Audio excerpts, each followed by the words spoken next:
So if you were able to have more ankle flexion, which would be able to shoot the knees forward beyond the line of the toes, because everything we've been taught about lifting safety, about not letting our knees pass the line of our toes, is an absolute lie. Be able to shoot the knees forward, that allows the hips to come forward, that allows your center of gravity to be a little bit more forward, which means your spine can sit at a more upright angle and be able to take the load. And therefore, as long as your legs can handle the weight that's on the bar, it'll be a lot easier to perform the squat. This is a day with Clay. Guys, thank you so much for being here again on this video. Today, I want to talk about something, and it's movement related. I want to talk about squatting.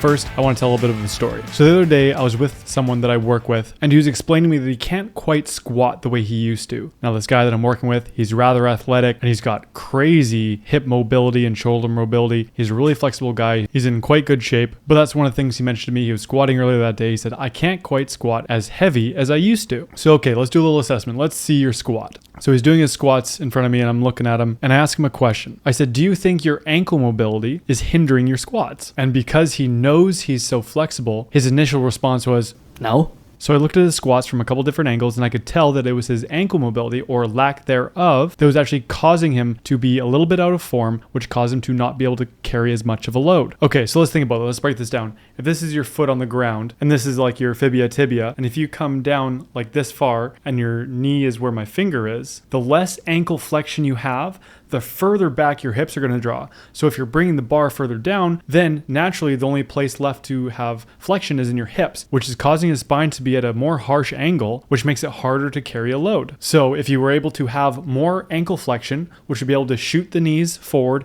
beyond the line of the toes, because everything we've been taught about lifting safety, about not letting our knees pass the line of our toes, is an absolute lie. With context, I'll add it there in a little bit. Be able to shoot the knees forward, that allows the hips to come forward, that allows your center of gravity to be a little bit more forward, which means your spine can sit at a more upright angle and be able to take the load. And therefore, as long as your legs can handle the weight that's on the bar, it'll be a lot easier to perform the squat, because you're relying less on your stabilizer muscles in your core and your back, because your back is at a less harsh angle. Okay, so let's show you a representation of what I'm talking about. So here I am, I'm doing a barbell squat.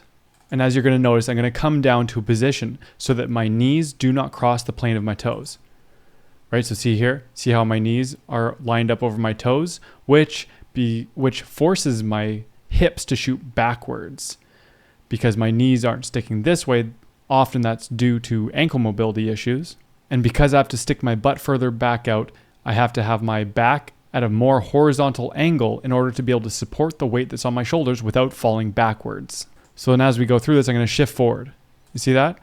I was able to shift my knees forward and look at my knees where they are now. Now they're shifted over my toes, beyond the line of my toes, and I was able to pull my entire hips forward, giving my back a more vertical stance so that I can a lot better control the weight. And it's not to say that I'm not activating all my supporting muscles and core muscles and back muscles, because I absolutely am. I'm just putting my back under a lot less unnecessary tension.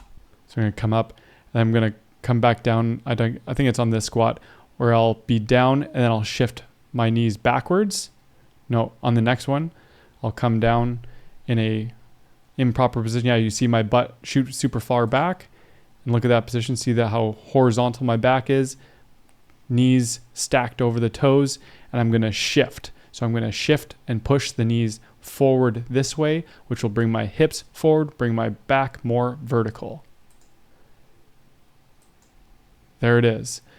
And all that was able to happen because of my ankle mobility that I actively practice and work on, and have been for the last 3 years. It is a very overlooked item in fitness in general, and especially for squatting and deadlifting, is people's ankle mobility. And when I mean ankle mobility, I don't just mean flexibility. I don't just mean stretching your calves and stretching your Achilles so that your toes can come higher up towards your knees. I'm talking about mobility. The difference between flexibility and mobility is you can get into a range of motion, right? You're flexible, you're bendy. Where mobility, on the other hand, is having strength and stability through a range of motion, right? So often people tie mobility stability to stretching when they're not the same at all. So then he asked me the obvious question, well, how do I fix it? So I gave him a few exercises that he can do easily with literally just body weight and those exercises are going to contribute to two main things: strengthening and lengthening the muscles on both sides of your leg between your ankles and your knees, because tight muscles are often weak muscles. And when you're training, and especially strengthening and lengthening opposing muscle groups, that's going to give your joint more stability through full range of motion.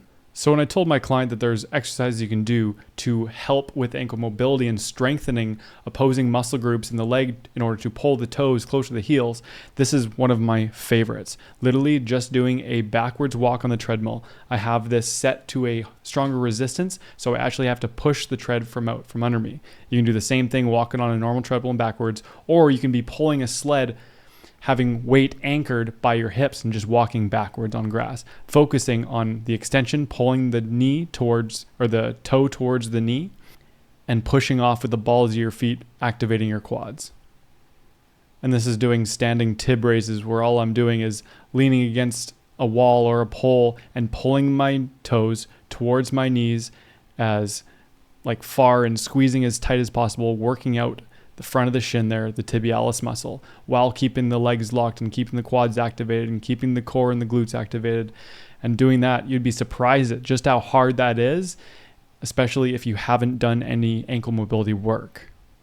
And then on the other side, to lengthen the calf, I will often do a elevated toe calf stretch. I will do both with my leg straight and as well with my knee bent, pushing out over the toes to really stretch on the Achilles there. But then I always make sure to pair that with strengthening movements as well. And then the opposite of stretching the calf is strengthening the calf and getting into a deeper range of motion at the bottom of the movement instead of just working the top half of the range of motion, which we already have strength in typically. It's the deeper flexion of the ankle that most people lack. So that's why I like to do that, set up on plates there to have a deficit. So you're working your heel is dropped even further. And those are just a couple of the basic movements that I use in order to strengthen and lengthen the muscles surrounding the joint that is the ankle, to help with ankle mobility. It's essentially making sure that every link in the chain is as strong as the one before it. And that is kind of my methodology for building a strong foundation of a body that is functional and able to move for a long period of time, hopefully your entire life with as little pain as possible, and be able to move as well as possible. And with that being said, you are only as strong as your weakest link. So there needs to be, in the kinetic chain, there needs to be no weak links. You need to make sure that everything is trained and everything is strong if you want to have a well-rounded, ready to go, and especially physically able body. And when I say able, I mean ready to go at any time. Some people may call it being a supple leopard, or being war ready, or just plain old hard to kill. And guess what? Not only is your ankle one of those chains in your kinetic chain, but so is your feet. And I'm going to make another video that's going to live right here when it's done, all about training the feet, and another video as well about shoes that actually benefit your feet and will actually be able to aid you in building strong feet, barefoot shoes. And that video will live here as well. I've been seeing a lot of videos lately with different trainers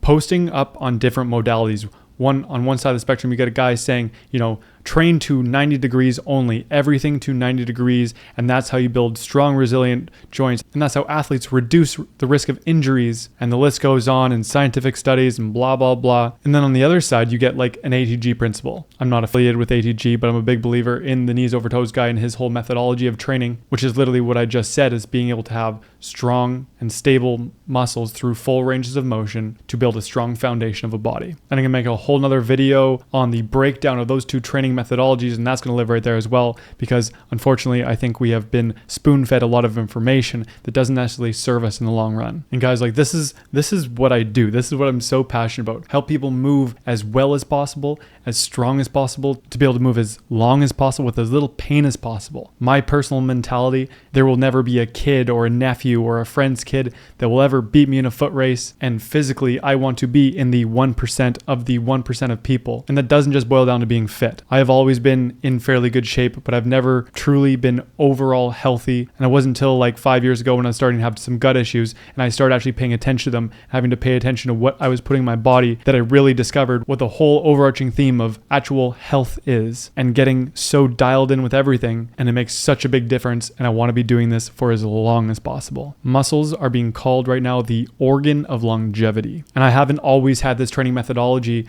I was learning about it and I was starting to implement it when I had a pretty bad knee injury a few years ago. And I've really been going through all these steps to really rebuild the foundation of my body so that I don't have any more setbacks like this, because I don't want to have any more big injuries. I don't want to be bedridden or put on crutches or physically incapable of carrying out tasks that I need to do on whether it be a daily basis or in a special circumstance. I want to be able to run. Always. All of these things, whether they be the physical body or your diet or eliminating toxins out of your body, and your mentality, the way you think about yourself and your relationship with your food and with your exercise, all of that's going to spill over into other areas of your life, and they're only going to improve. And if that's something that you're interested in, there's a link down below and a Calendly link to book a call, because that's what I do. I one-on-one coach people. I'm a performance coach. I particularly love working with entrepreneurs because, being that I was in real estate for so long, I know what it takes, and I know how much it takes out of you mentally and emotionally and physically. And some days you're so drained and there's nothing left in the tank because you've just been giving it to every single one of your clients and all the interactions that you have in a day, that you don't leave enough in the cup for yourself. And I know how difficult that is. And once you start to fill up your own cup first, it overflows into every other area of your work and your life and your relationships, and everything gets dialed. So if you want to get dialed with Deebs, that's where you go. Anyways, guys, that's the end of this video today. Thank you so much for watching. If any of this content intrigues you or you're curious to learn more, please hit that subscribe button, give the video a like, and definitely leave your comments on anything I've said down below, or if there's questions, I would love to address them. And until next time, see you on the next one. Leave your thoughts in the comments below. Don't forget to like, share, and subscribe.